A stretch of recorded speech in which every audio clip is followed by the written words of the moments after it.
Now, Matt, there seems to be quite an array of options to pay with your mobile phone. As you mentioned a little earlier, we've got Zapper, we have SnapScan, we have FlickPay, that's correct. So can you take us through the different options that South Africans have? So I was trying to see, what are the main players at the moment and what could be coming up. There are lots of companies out there, whether they're banking companies or development side of things.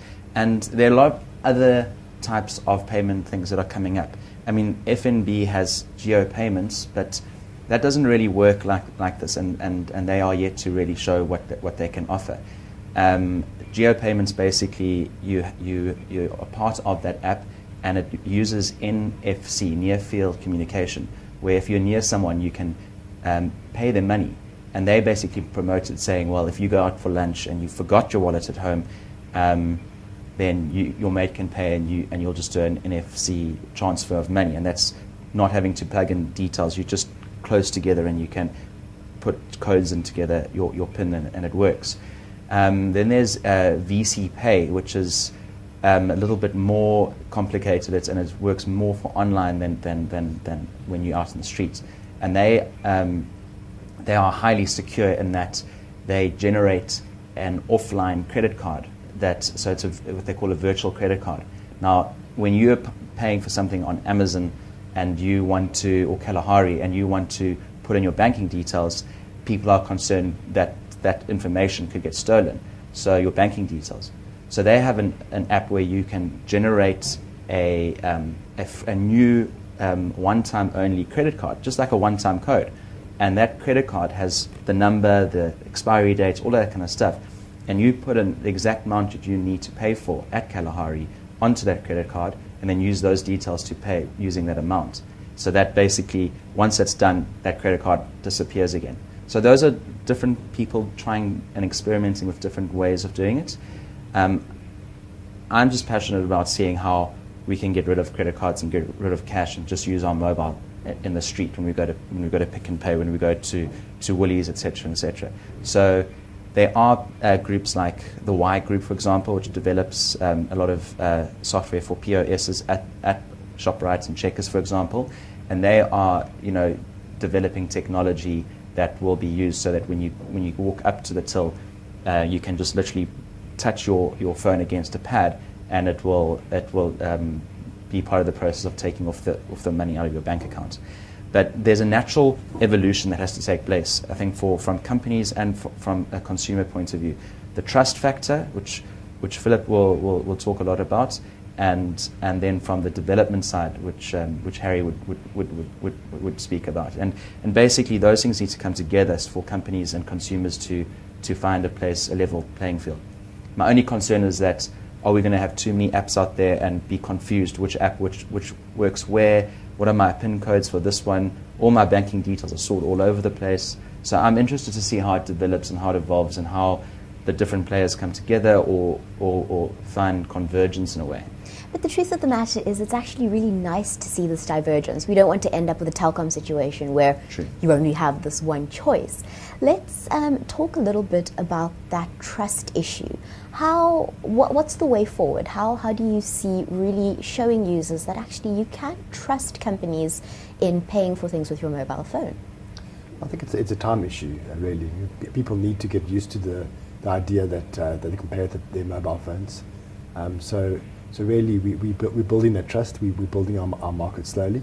That's one of the reasons why we're focusing on a specific industry where we know people use the device often. They're in a specific industry, and from there we'll build a community. We'll build a community that trusts us, that's aware of us, and we'll grow to other market segments from there. Philip, let's get your opinion here. What do you think mobile payment solution companies really need to do in order to gain the trust of their users? Well, one of the first things is they need to do very, very vigorous security testing on these apps. Pen tested, stuff like source code reviews. That's where you actually go through the source code looking for vulnerabilities. All these kind of things put together, not to have, sometimes like in the past, normal mobile apps used to like go out quite quickly with the security almost on the back burner. It's almost like an afterthought. So I'm actually quite happy to see that these mobile payment apps look quite secure. So to actually get a company like TrustWave to test this application, a full pen test, see how they can break it, and then approve upon that. Now, Harry, I want you to talk to us a little bit about the features of Zapper, because at the moment there's a very, very exciting feature where you're able to split a bill, or if you're at a restaurant with friends, you can all chip in using the app. How does that work? So with Zapper, we're very much focused on the customer experience. So we do have a number of features which we're releasing. Split bill is currently one of the features we offer, where we can split by people, by number of people, or by percentage. So if you and myself and Philip went for dinner, and I was going to pay for you and I could split the bill by 3 and pay for 2, or split it by 50%. And shortly we will have split bill by item as well. So that's also coming up, where we can pay for specifically what we ate, and inside of that we also split a bottle of wine or a salad, etc. We also very focused on the merchant as well. So we have a portal where the merchant can log into, and they can view all their transactions by date range. They can view who's been eating at their restaurant, and we are soon going to be releasing a feature where they can communicate with those customers as well, offer them vouchers, and invite them to come back into the restaurant with in-application messages. Now, Matt, you've also been researching other mobile payment solution options, and like I said, we know that with SnapScan, you snap a QR code and the money is taken off your account. But tell us about FlickPay. How does that work? Okay, so FlickPay, which uses the Y Group development code as the backend, they turn everything on its head in the sense that your mobile generates a unique QR code. And that unique QR code then gets shown to the till where there's a little camera, and that then scans the QR code very quickly, very easily, and it's linked into the POS system so that that the bill automatically comes off your account as soon as you scan your one-time generated QR code. It's very easy to use. You're literally on the app, you flick up, a code is created, you point it towards the till, payment done.